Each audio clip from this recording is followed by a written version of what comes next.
Palagay ko, lahat tayo ay alam ang kasabihang ito o salawikain na nagsasabi, ang hindi marunong tumingin sa kanyang pinanggalingan, hindi makakarating sa kanyang paroroonan. Dito ay ating matututunan ang kahalagahan ng pag-aaral sa kasaysayan. Dahil ang pinag-uusapan dito ay ang nakaraan. Kaya't mahalaga ang history o kasaysayan because it teaches us how people, societies, beliefs are shaped over time. Maganda na tayo ay maging mga tinatawag kong mga mamamayan, mga estudyante ng nakaraan, ng kasaysayan. Bakit ba mahalaga ito sa buhay natin? Unang-una, ito ang itinuturo sa atin ng nakaraan, ng kasaysayang nakaraan. History teaches wisdom from the past. Akala natin kung minsan ay nakaraan na yan, tapos na yan. Ngunit kung titignan natin, natuturuan tayo ng mga nangyari sa nakaraan. Sa buhay natin. Kung tayo ay talagang magkakaroon ng panahon ng pananahimik at pagbubulay-bulay ng mga nagawa natin ng nakaraan, tayo ay matuturuan, bakit ba ako nagkaganito ngayon? Bakit ang buhay ko ay walang sigla? O bakit hindi ko ma-enjoy ang pangangaral ng salita ng Diyos? Hindi ko makita ang kahalagahan ng pagsamba ng araw ng Panginoon. Malaking karunungan sa atin na tignan natin yung mga nakaraang panahon. Alam niyo, kung minsan itong nangyari sa atin ngayon ay hindi lang ito nangyari, na ngayon lang. Ito ay may mahabang nakaraan na ating ginagawa o mga nangyayari kung kaya't ngayon tayo ay nasa ganitong kalagayan. And so that's number one. History teaches wisdom from the past. Sa pagsusuri natin sa ating sarili, masasabi ba natin na tayo ay nagpapatuloy na lumalago o tayo ay nagpapatuloy na pasama o walang movement, walang improvement? Ito ang isang bagay na maitutulong sa atin ng nakaraang kasaysayan kung bigyan natin ito ng panahon ng pagbubulay-bulay. We learn what choices led to peace, to growth, conflict to conflict, or even suffering. Yung sabi kong, bakit ba tayo nagdurusa ngayon? Bakit ba ako mayroong ganitong kalagayan? Ang problema ay hindi na natin pwedeng i-reset o i-rewind yung buhay natin at baguhin, tapos na yun nakaraan na yun. Kaya nga makikita natin na ang mga nakaraang panahon ay maaring magturo sa atin ng wisdom, ng karunungan from the past. Number two, history helps us understand the present. Yung mga kasalukuyan nating buhay, dahil yan, inugatan yan. Nagkaroon niya ng ugat in earlier events. Number three, history warns us not to repeat mistakes. Kumbaga natuto na tayo, nauntog na tayo, uulitin mo pa ba? Kaya mahalaga na talagang binabalik-balikan natin paminsan-minsan yung mga nakaraan. Minsan, bakit natin ginagawa uli yung mga dating mga mali natin na gawain? Kasi baka hindi tayo nakakaroon ng panahon na pag-aralan yung mga failures natin at yung mga bagay na nagawa nating desisyon at di na tayo makawala. Dahil wala tayong pagbabago. So, ang kasaysayang nakaraan, kung ating titignan, ay binibigyan tayo ng babala na maulit natin ang mga kamalian natin nung nakaraan. Number 5, history inspires hope and perseverance.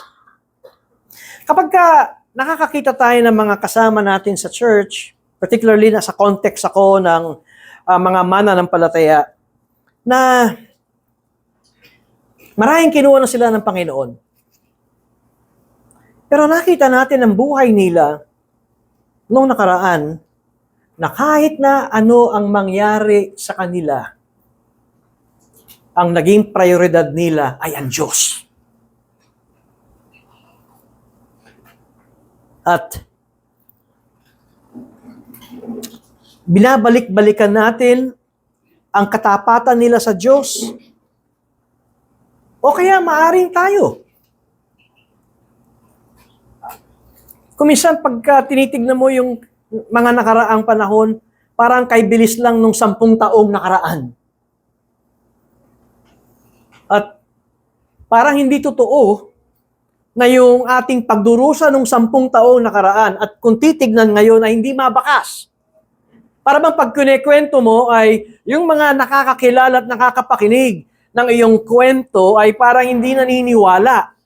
Dahil parang hindi namin bakas sa iyo yung iyong katapatan sa Diyos, yung iyong pagdurusa nung kapanahon ng iyon, yung iyong katatagan at pananatili.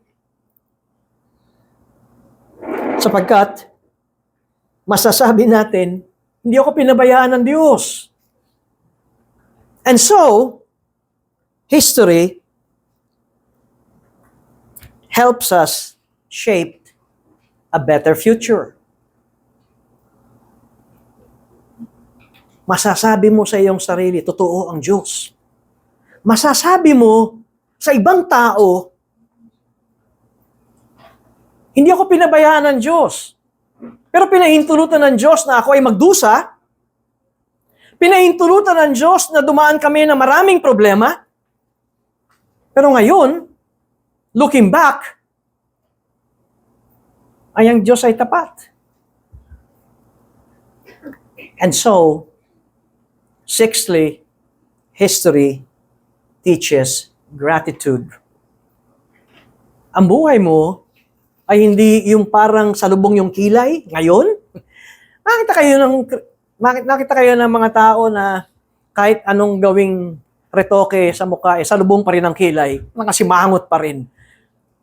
Mukha pa lang yun. Antay mo magsalita. Mas lalong, ang daming hinaing nito. May mga taong ganun. Yung panay reklamo, hindi maubusan ng bigat sa buhay. Sana wala sa RGBC niyan. Pero, tao tayo eh. Di ba? Kaya, may kilala ba kayong ganun? Meron akong kilala. Parang, kapatid, parang hindi ka maubusan ng problema. Sana man lang pagpahingi mo yung problema at magbigay ka ng papuri sa Diyos. History teaches gratitude. Alam niyo bakit? Kung tama lang ang ating pag-review ng ating buhay noong nakaraan, paring pwede mo sabihin, mahirap ang buhay namin noon. Talagang grabe. Sa iba't ibang pagsubok. Pero nandun ang Diyos sa bawat problema. And so we appreciate the blessings we enjoy today when we understand the struggles and sufferings na ating pinagdaanan nung nakaraan. Alam niyo yung kasabihan ako minsan, pag hindi mo pinaghirapan yung iyong meron ka ngayon, hindi mo pinapahalagahan. Alam niyo, ako ay, anong generation ba kami ni Eve? Baby boomer. Yung mga anak ko, millennials yun eh. Alam, kitang-kita mo ang pagkakaiba ng henerasyon namin at nung henerasyon ng mga anak namin. Alam mo, mga anak namin, tapon ng tapon yun. Kami yung tiga-salon ni Eve. Makikita namin, bakit nandito na sa trash bin? Ang gagawin namin, pwede pa to Anong sasabihin sa amin ng mga anak namin? Daddy, kailangan mong magpagawa ng kalahati ng bahay ng tambakan at magtayo ka ng junk shop. Alam niyo kung bakit kami ganun? Nakita namin ang hirap ng buhay noon. Hindi sila ngayon, Shopee at Lazada at Temu, ano pa ba iba, ang bilis Nung walang ganun. Kaya tingnan niyo mga lolo at lola, minsan pumunta kayo sa bahay niya, parang may junk shop sila. Pero ang point ay, hindi ka naman sinasabing talagang magkaroon tayo ng pag-iimbak. Kung minsan ay, hindi ka na nga makagalaw sa bahay mo, ang dami naka-imbak. Pero ang point ay, kasi nakikita natin yung halaga kung bakit ayaw natin pakawalan. Kung minsan, ang sinasabi ko ay, may sentimental value kasi. Gabundok na yan, dami sentimental value naman ng items mo sa bahay. And history develops critical thinking. Alam niyo, pagka tinignan natin ang nakaraan, tuturuan tayong manimbang. Tuturuan tayong magtanong. Ito ang isang bagay na napakahalaga sa buhay natin bilang Kristiyano, yung pagbubulay-bulay. Kasama rito yung nakaraan.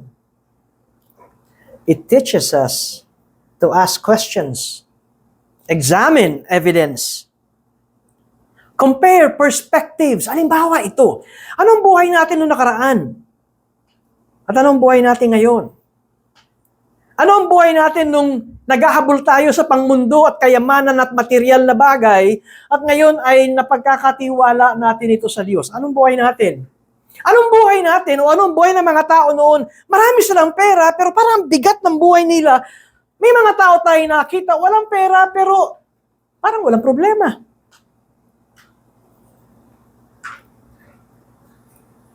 History is important because it helps us understand the past, make sense of the present, and prepare wisely for the future. Sa umagang ito, ang aking pangangaral o pamagat ng aking sermon ay ang mga pangako ng Diyos ang siyang humuhubog sa perspektibo ng ating buhay. At gusto kong basahin sa atin ang Isaiah chapter 2. Alam niyo, isang kahanga-hanga kay Prophet Isaiah ay binigyan siya ng Diyos ng kaloob na makita ang kinabukasan. Yung word na vision na madalas na nababanggit ni Prophet Isaiah, in fact sa chapter 1 verse 1, the vision of Isaiah, the son of Amos, which he saw concerning Judah and Jerusalem in the days of Uzziah, Jotham, Ahaz, Hezekiah, kings of Judah. Kung minsan ay kapag nagbabasa tayo ng word na vision, antimano ay ang pumapasok sa atin ay para bang nanonood si Isaiah ng parang sine, parang teleserye at nakita niya paano tumakbo mga bagay na ito. Possible na ito ang isang paliwanag ng vision. Ngunit Ang isa ring paliwanag ng vision ay binigyan ka ng Diyos ng wisdom. At dahil binigyan ka ng Diyos ng wisdom, ng pangitain, kaya mong ihanda ang iyong future. Pero kay Prophet Isaiah, ito ay masasabi kong a mixture na talagang binigyan siya ng Diyos ng pangitain na makita ang kinabukasan at binigyan din siya ng Diyos ng karunungan na kanyang unawain ang mga naisulat ng nakaraan. Simula sa kwento ni Adan at ni Eva na sinulat ni Moises, na kinikilala ng maraming mga biblical scholars na yung unang 5 aklat ng Old Testament ay sinulat ni Moises. At si Prophet Isaiah ay binigyan ng Diyos ng karunungan na bumalik sa nakaraan at tignan ang kasaysayan habang tumatakbo, at pagkatapos ay pakinggan ang mga propesiya at pangako ng Diyos kung ano mangyayari sa kinabukasan. Kung kaya't ang ating mga pinag-aaralang ito ay nagiging isang malaking kapaki-pakinabang sa ating panahon ngayon. Dahil ang aking pangangaral ay patungkol sa biblical history o kaya yung God's redemptive plan, ay makikita natin ang mga propesiya at pangangaral ni Isaiah ng kanyang kapanahunan. Sa umagang ito, I will be reading from Isaiah chapter 2 verses 1 to 5. Hear the word of the Lord. The word that Isaiah, the son of Amos, saw concerning Judah and Jerusalem. It shall come to pass in the latter days that the mountain of the house of the Lord shall be established as the highest of the mountains, and shall be lifted up above the hills, and all the earth or the nation shall flow to it. And many people shall come and say, Come, let us go up to the mountain of the Lord, to the house of the God of Jacob, that he may teach us his ways, and that we may walk in his paths. For out of Zion shall go the law and the word of the Lord from Jerusalem. He shall judge between the nations and shall decide disputes for many peoples, and they shall beat their swords into plowshares or plowshares, and their spears into pruning hooks.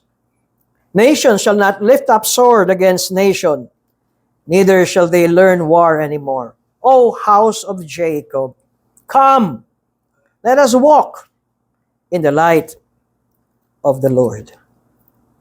We thank you, Heavenly Father, for allowing us this day to have the freedom to read and study your word. And we ask you to open our hearts, to open our minds, that this may not only be mere knowledge to each one of us,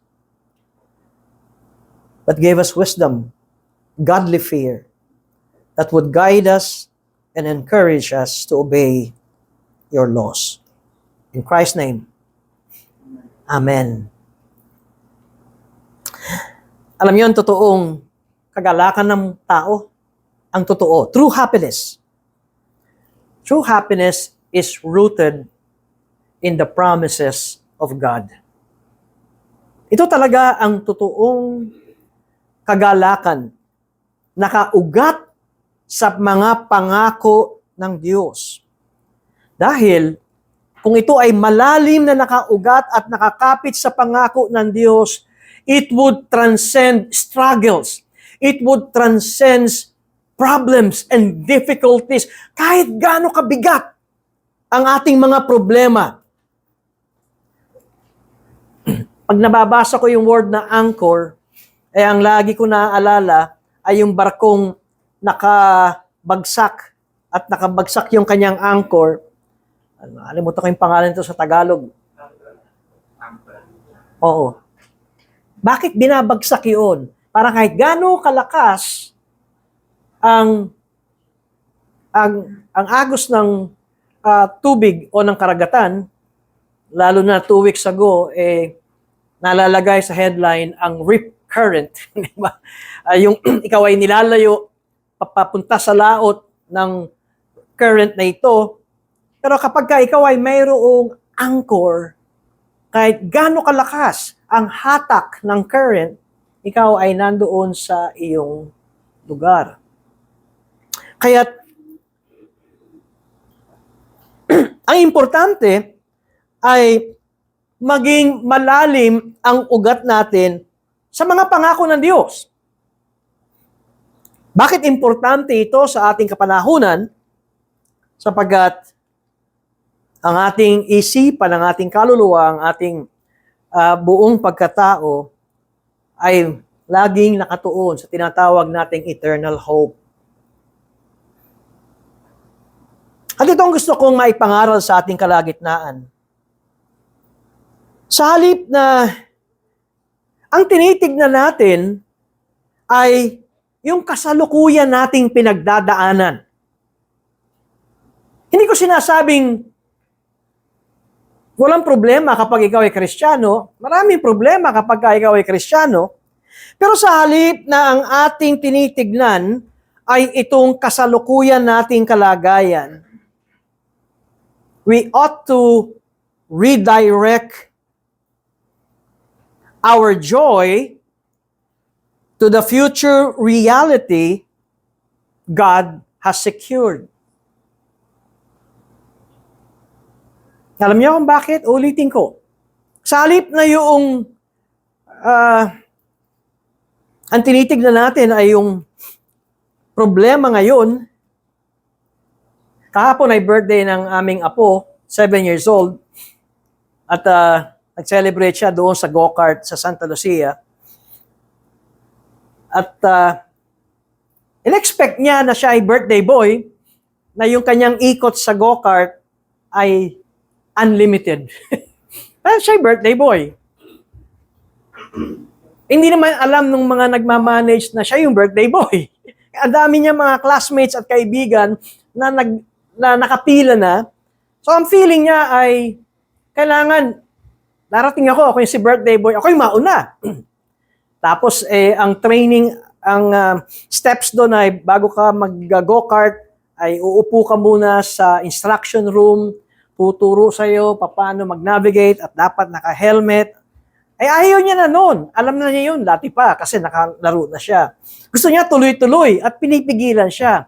Kaya biglang nagtantrum. Tinanggal yung helmet, tinanggal yung takip sa, ano ba ang tawag doon? Yung takip sa buhok, yung net, bonnet, at bumalik na uli doon sa kasayahan ng mga bisita niya at umiiyak. At sinalubong ko, what's the problem? Sabi ko sa apo ko, hindi ko maintindihan eh. Paano mo maintindihan? Kung hindi sana siya umiiyak, naintindihan ko at pwede kong sabihan, yung nagmamanage o yung bisor doon, ito si birthday boy. At bigyan mo siya ng pribileyo, only time na umikot. Hindi ko maintindihan eh.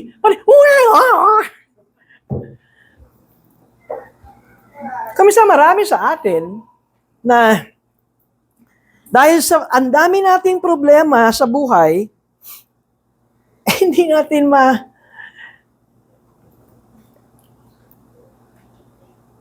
ay payag sa Diyos talaga yung ating naisin.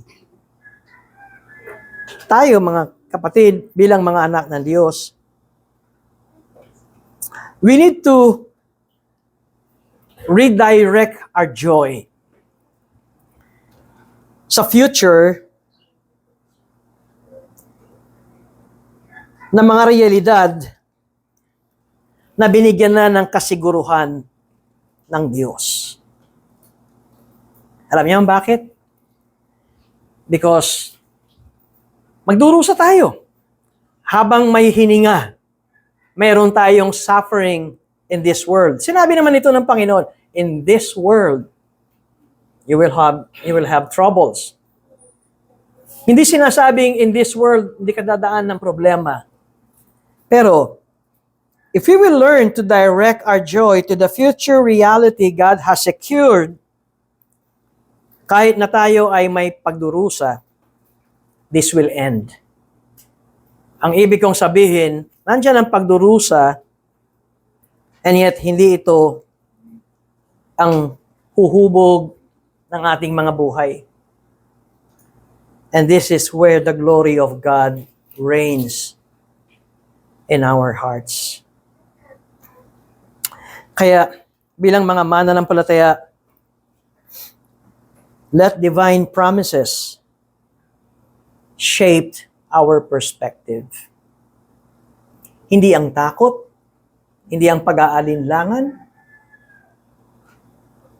hindi pa nga nangyayari, takot na tayo. Pinangungunahan natin ang hindi pa nangyayari at ang mas nangingibabaw ay ang takot. Sa halip, ang tignan natin ay ang mga pangako ng Diyos.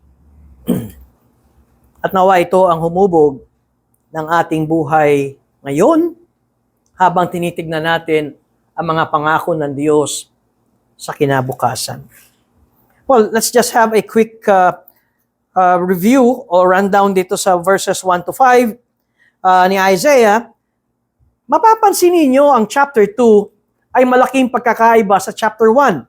Dahil sa chapter 1, nandun yung prophecy ni Isaiah at pronouncement ni Isaiah at pangangaral ni Isaiah na ang mga tao, ang kanyang mga kababayan, mula hari hanggang sa tao ay mga evil. Di ba sila yung mga sabi ng Panginoon, kayo'y aking mga anak, pero anong ginagawa nyo sa inyong ama? Di ba kayo yung mga suwail na mga anak? Kayo ay walang, kumbaga, parang wala kayong utang na loob. Pag ako'y nakakita ng mga taong naghihingalo o hirap na hirap huminga, ang isa kong hindi, ang isang maririnig ko sa kanila ay yung, Diyos ko, maawa ka, diba? Kasi wala na siyang hininga. Pero nung may hininga siya, walang pakialam ang Diyos sa buhay niya o wala siyang pakialam sa Diyos. Nare-realize na niya na nung lumiliit na yung hininga niya, Diyos ko. Ito yung sinasabi sa chapter 1 na ang mga tao ay, alam niyo, ang bayan ng Diyos, ang inalagaan ng Diyos, ang iniligtas ng Diyos sa Paraon, ang inilibas ng Diyos sa Egypt, ang itinawid ng Diyos sa dagat na pula. Kay Isaiah ngayon, ay mga suwail na bayan ng Diyos. Simula hari hanggang sa mamamayan, sila ay pantay-pantay at pare-parehong ganid. Tama ba yung term ko? Sila'y naghahabol na maging mayaman sa mundong ito. As pag nanais nilang maging mayaman sa mundong ito, nandadaya na sila. Sila'y nangungurap na. Sila'y pumapatay na ng mga tao dahil gusto nilang kunin ang kayamanan ng iba. Para lamang sila ay umangat. Mandaya, magsinungaling, nanunuhol. Kaya ito yung chapter 1. Kaya hindi lang yan only in the Philippines. Akala natin ang Pilipinas ang corrupt. Hindi. Matagal na yan. Panahon pa ito ng mga sinaunang mga tao sa Biblia ay meron ng ganitong mga ginagawa. Bakit? Hindi naman yung hari o kaya yung presidente ang problema. It is the issue of the heart. Ang talagang problema ay ang problema ng tao, ng puso ng tao. It's the problem of the heart. Ang sabi ni Jeremiah, ang pinakamandaraya sa isang tao ay ang puso. Nakangiti ako sa iyo, pero papatayin kita. Nakangiti ako sa iyo, sasabihin mo na, oo, tama ka, pero uutahan kitang walang bayaran. Makikisama ako sa iyo at makikita ko para akong faithful at committed sa iyo, pero meron lang akong binabalak na gusto ko may makuha sa iyo. Kasi hindi natin nakikita ang puso. Kaya ang chapter 1 ay ipinakita ang karumihan ng puso ng bayan ng Diyos. Pero ang chapter 2 ay kakaiba. Dahil ang chapter 2 ay sinasabing darating ang araw sa verse 2. It shall come to pass in the latter days. And so, hindi yan ngayon that the mountain of the house of the Lord shall be established as the highest of the mountains and shall be lifted up above the hills, and all the nations shall flow to it. And many people shall come and say, Come, let us go up to the mountain of the Lord, to the house of the God of Jacob. Ngayon, ang isang nakikita ko rito na paulit-ulit na nababanggit, at ito rin yung isang guide kung nais mo magturo, ay bantayan mo kung ilang beses na uulit ang mga salita. At dito, ang nauulit ay ang mountain. The mountain of the Lord. At sinasabi rito na in the latter days, na itong bundok ng Panginoon shall be lifted up above the hills and shall be established as the highest of the mountains. Alam nyo, ano bang Zion na tinutukoy dito? Ano ba yung lugar na ito? Ang Jerusalem. Sa Old Testament, Mount Moriah, ang isang mababasa natin, Mount Zion, pero kung titignan natin ng lokasyon na yan, yan ay ang Jerusalem. Ang Jerusalem ay nasa isang burol. Pero alam ba ninyo, hindi sila ang pinakamataas. Mas mataas pa nga yung Mount Olives, kung saan doon pumunta ang Panginoong Jesus. Pero ano ang pinagkaiba nito? Dahil yung mountain of the house of the Lord, doon sa Jerusalem, doon nananahan ng Diyos. Yun ang pagkakaiba. At sinasabi ni Isaiah, in the latter days, the mountain of the house of the Lord shall be established as the highest of the mountains. Hindi ngayon, ang sabi ni Prophet Isaiah, pero sa future, ito ang magiging pinakamataas.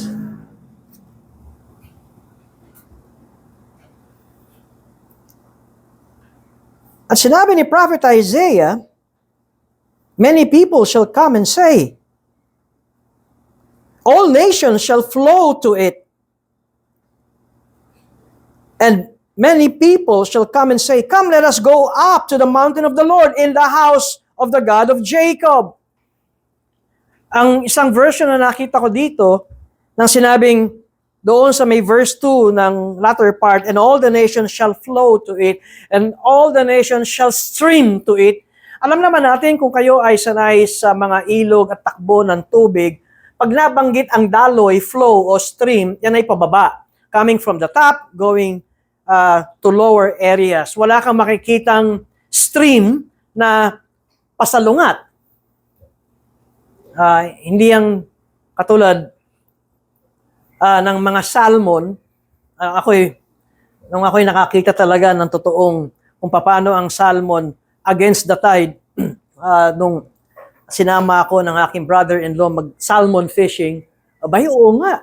Kahit gano'n kalakas yung stream, yung mga salmon, parang easy. Pag ganun, habang ito yung stream, ay pasalungat sila na paakyat ng paakyat papunta roon sa upper stream. Pero itong sinasabi, kahit pababa ang flow, ang mga tao ay dadaloy ng pasalungat at paakyat sa mountain of the Lord. At sila'y aakyat sa mountain of the Lord. Anong dahilan? So verse 3, Come, let us go up to the mountain of the Lord, to the house of the God of Jacob, that He may teach us His ways, and that we may walk in His paths. For out of Zion shall go the law and the word of the Lord from Jerusalem. Ano ang dahilan kung bakit dagsa at marami na mga tao ang umaakyat patungo sa Jerusalem? Isa, ang makikita natin. Gusto nilang sila'y maturuan ng salita ng Diyos. At sa pagtuturo ng salita ng Diyos, makikita natin ang epekto nito sa buhay ng mga tao that we may walk in His paths. At pagkatapos sa verses 4 and 5, ay binabanggit dito na yung kanilang mga sandatang pandigma ay kanilang babaguhin at ang pagbabago nito ay magiging kasangkapang pambukid. Wala nang digmaan. There will be no more wars. Ito rin ang isang bunga at epekto ng mga nakikinig, pinapahalaga ng salita ng Diyos, nababago ang buhay nila, at nawawala ang away.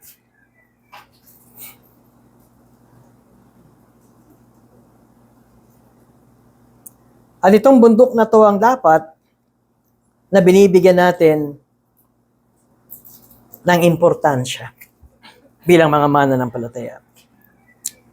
Nung sinusulat ito ni Prophet Isaiah, Mount Zion may not be the highest of the mountains, pero yun yung bundok na kung saan ang Diyos ay nananahan. Alam nyo, hindi ko alam kung kanino galing ito, nababasa ko lang ito sa mga Facebook, sa mga meme, na seek not the church that is closest to your place, but the church that is closest to the Word of God. O kaya, seek not a church na mega church, na marami ang pumupunta doon, but seek a church that is closest to the Word of God. At itong nakita ni Prophet Isaiah na in the latter days. Kailan nangyari ito, mga kapatid? Nangyari ito noong Acts chapter 2. Nung pista ng Pentecostes na naging 3,000 agad ang sumampalataya sa pangangaral ni Apostol Pedro. At kung makikita natin, yung mga nakadinig nung nagsasalita na ibang wika, yung mga first disciples na 120 disciples, diba nananalangin sila sa upper room. At kung babanggitin natin ang nasyonalidad o mga lokasyon o geographical location ng mga nakasaksi noon, bakit ba sila nasa Jerusalem? Dahil ito ay pista ng Pentecostes, the 50th, sa kasaysayan ng mga Israelita at Hudyo, may historical importance itong pagpunta sa Jerusalem. At ngayon, narinig nila na nagsasalita ng iba't ibang mga wika ang mga apostol. Ito na yung nasasabi nating kaganapan ng sinasabi ni Isaiah. Pero ito'y patikim pa lamang. Ito ay nangyari ng anong mga lahi ay sumasamba sa Diyos at sila ay sumampalataya. Naunawaan ba natin kung gaano ang paglawak ng salita ng Diyos mula doon sa Old Testament, pagdating sa New Testament? Libo-libo lang yan. Hanggang sa panahon natin ngayon.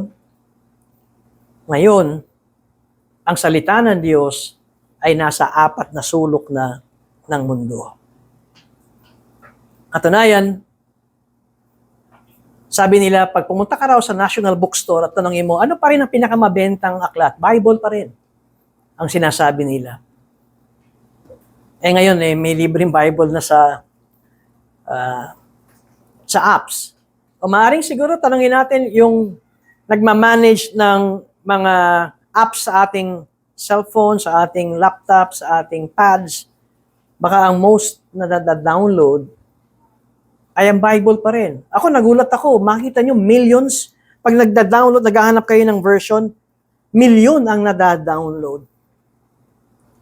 And so, kahit magulo ang ating bansa, mga kapatid, kahit magulo ang ibang bansa, Kahit bang parang nakikita natin ang mga leaders ng buong mundo ay parang walang takot sa Diyos, ang isang katotohanan, ang salita ng Diyos ay lumalawak, kumakalat, at maraming tao ang nakakapakinig. Salamat sa social media, salamat sa Facebook, salamat sa YouTube at iba pang mga paraan, ang salita ng Diyos ay lumalabas sa ating apat na pader na ito at umaabot hanggang sa pinakadulo ng mundo.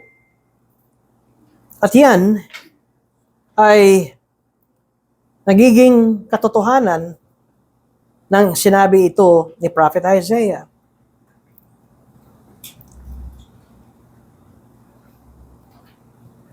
Gusto natin ng may kapayapaan. Gusto natin ng walang away.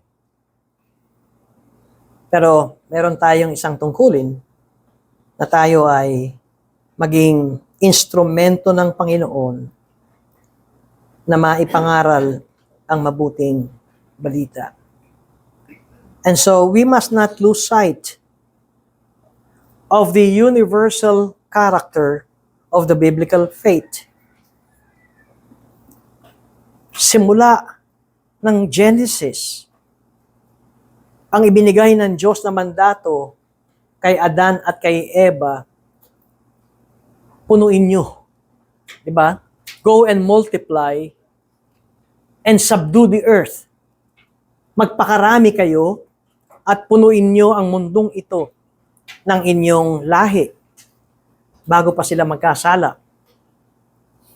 Maaring akala lang natin ay huwag kayong manghinayang, huwag kayong mag-birth control. Yung ibang turo, yun ang turo. Sabi ng Diyos, galit siya sa birth control kasi utos niya kay Adam and Eve. Pero pag nakita natin, si Adan ang inilagay ng Diyos na hari sa mundo. At ang nire-represent niyang hari ay ang hari ng mga hari na nasa kalangitan. At ito, ang ituturo ni Adan at ni Eva sa lahat ng kanyang lahi sa apat na sulok na mundo. Nagkasala si Adan, parang ano nangyari?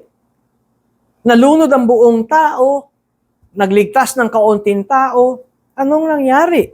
Napakarami ng tao pero naging masama, nagkaroon uli ng kaunting tao, isang pamilya, ngunit dumami uli ang tao.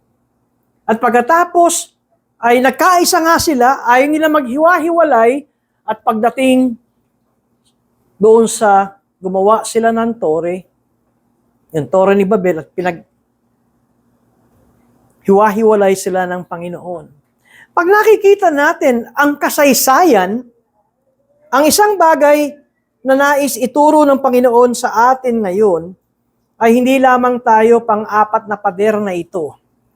Yung buhay natin, ay hindi lamang din pang-apat na pader ng inyong tahanan, tayo ay meron ding responsibilidad at tungkulin na ipahayag ang pag-ibig at pagliligtas ng Diyos. At pag tinignan natin ang ating panahon ngayon, parang bumalik uli yung panahon ni Prophet Isaiah. Di ba? Yung kinakwento niya mandaraya, simula hari hanggang sa pangkaraniwan, na suhol, patayan, pagsisinungaling, parang sinasabi natin, history repeated itself. Pero ito bang dahilan para tayo ay mangpanghinaan ng loob? Kahit na parang napakarami na ng masamang impluwensya sa ating kapanahunan, ang tinuturo sa atin ng talata ng ating binasa, kahit na sa panahon natin ngayon, ang ideolohiya, ang filosofiya, ang pananaw ng karamihan ng mga tao sa atin ay talagang taliwas sa kalooban ng Diyos, maging katulad tayo ni Prophet Isaiah, na huwag matakot, ipangaral ang salita ng Diyos. Because God's Word is still the truth for all nations. Maaring parang imposible ito. Maaring parang ito ay nakakatawa. O maaring ito ay offensive. Dahil ayaw nilang tanggapin na ang Diyos lamang, ang salita lamang ng Diyos, ang ating dapat dinggin. Pero naranasan ito ni Prophet Isaiah. And yet, si Prophet Isaiah ay nangangaral that the Lord alone is God and that His ways are the way of life for all peoples. Sa madalit salita, pag nakita nyo ang mensahe ni Prophet Isaiah nung kanyang kapanahunan, was counterculture, salungat, sa karamihan ng mga tao. At ganito rin dapat ang mensahe natin ngayon. Na ang ating ipinangangaral o ibinabahagi ay maging counterculture pa rin ngayon. Huwag nating hayaan na yung mga, kung kayo'y nag-aaral, kayo'y mga estudyante, huwag niyong hayaan na yung inyong mga kaklase ang humubog ng inyong perspektibo. Huwag niyong hayaan na yung mga napapanood niyo sa social media, yung mga boyfriend, girlfriend, ang humubog sa inyong perspektibo ng buhay. Kung kayo ay mga nagtatrabaho, huwag niyong hayaan na yung mga yumayaman pero sa maling kaparaanan ay inyong tularan. Sa halip, we should reaffirm the truth of the promises of God. At ilagay natin sa ating isipan that God is the God of the whole world. At hindi lamang siya the God of the whole world, that He is the only God of the whole world. And so we must not allow the world to define our faith for us.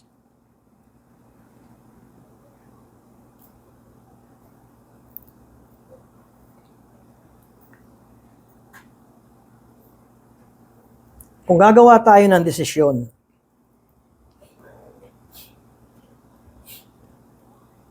at ang desisyong ito ay taliwas sa kalooban ng Diyos, balikan natin itong puntong ito. Balikan natin ang mga pangako ng Diyos. May ebidensya ba tayo na yung mga pangako ng Diyos ay nangyari? Napakarami. Basahin lamang natin ang Biblia, napakarami na ang mga sinabi ng Diyos at ipinangako ng Diyos ay nangyari. Kahit ilang libong taon pa bago nangyari, ito ay nangyari. Kaya't bago tayo gumawa ng desisyon o bago tayo sumunod sa mga hubog ng buhay, ay maging malalim tayo sa mga pangako ng Diyos. Ito ang unang-unang gusto kong ilagay sa ating isipan. Tulad ni Prophet Isaiah, talagang siya'y isang counterculture prophet. Kahit parang ang feeling niya ay mag-isa lamang siya. And by the way pala, pag dinignan natin ang sulat ni Micah chapter 4, verses 1 to 5, tsaka itong Isaiah chapter 2, magugulat tayo pareho. Parehong yung mensahe ni Prophet Isaiah at yung mensahe ni Micah ay pareho. Para ba nagkopyahan sila?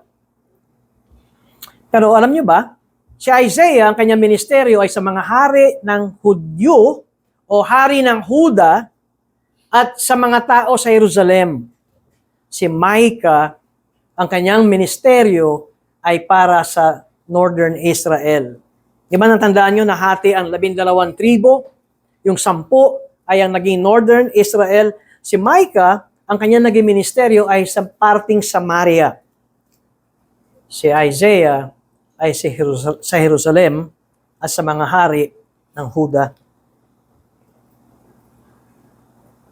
And so we must put God's ways into practice, into our own lives.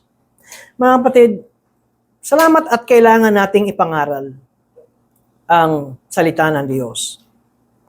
Pero mas maraming salamat kung yung ipinangangaral natin ay nakikita sa ating buhay. Na ipapamuhay natin. Hindi man perfect, pero at least ay naipapamuhay natin. And so we must start living lives of grace and non-violence. Kasi nga, sabi ni Jesus, ibigin mo ang iyong kaaway. Minsan inisip ko, ano ba yun? Superlative ba yun? Kaaway. Tapos, ba't di mo kayang ibigin ng iyong kapatid? Hindi mo kayang ibigin ng iyong kapatid sa laman, sa dugo? Hindi mo kayang ibigin ng kapatid mo sa Panginoon? Nakikita nyo, ang produkto ng church division, ang produkto ng pagkakaaway at kagatan sa church, ay, ang tanong ay, meron ba tayong paglapit sa presensya ng Diyos? Meron ba tayong pagpapahalaga sa kautusan ng Diyos?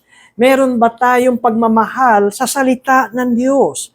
Meron ba tayong, pag tayo mananalamin, meron ba tayong nakikita na pagbabago ayon sa salita ng Diyos?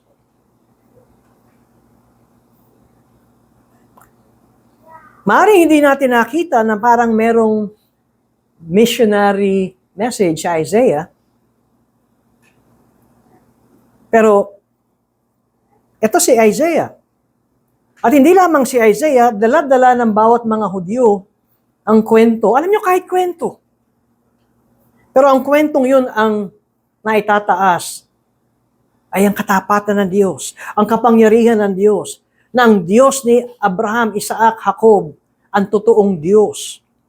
Kung minsan, it might be offensive sa ibang relihiyon, pero ito ang ginawa ni Isaiah.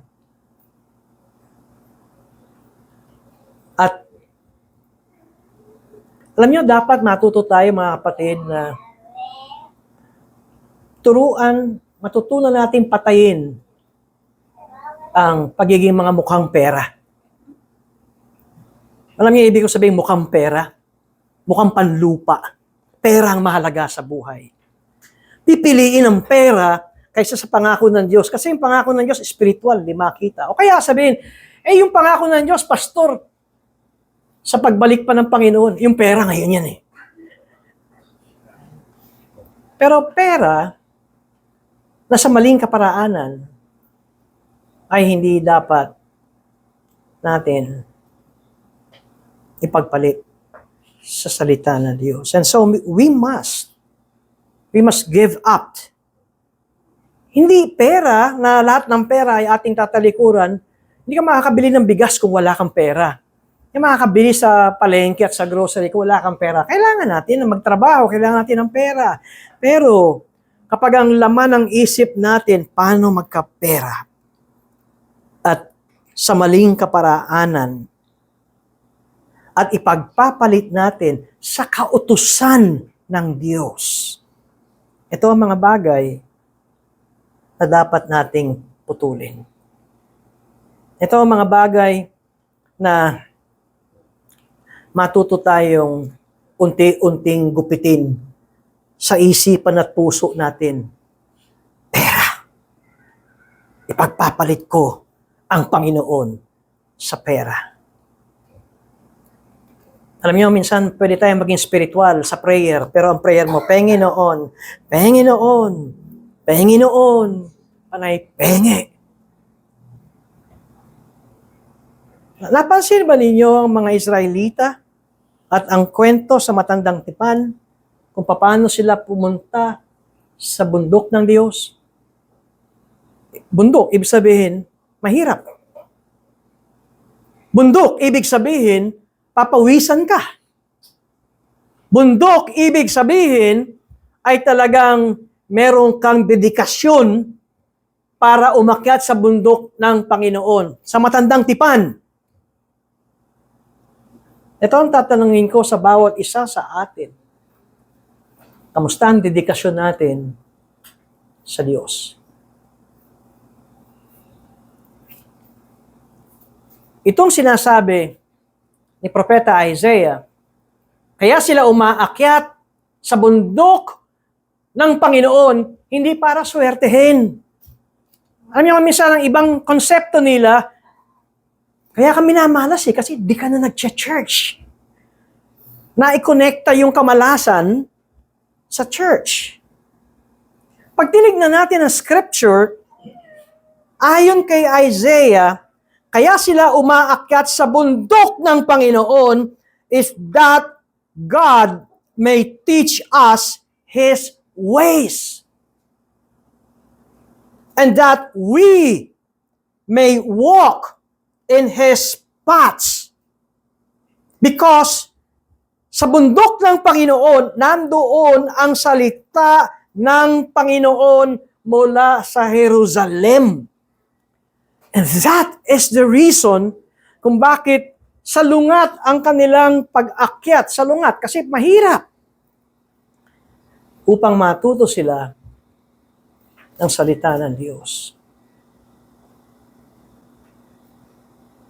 And for us Christians, magagawa natin ito dahil ang Espiritu ng Diyos ay nananahan sa atin.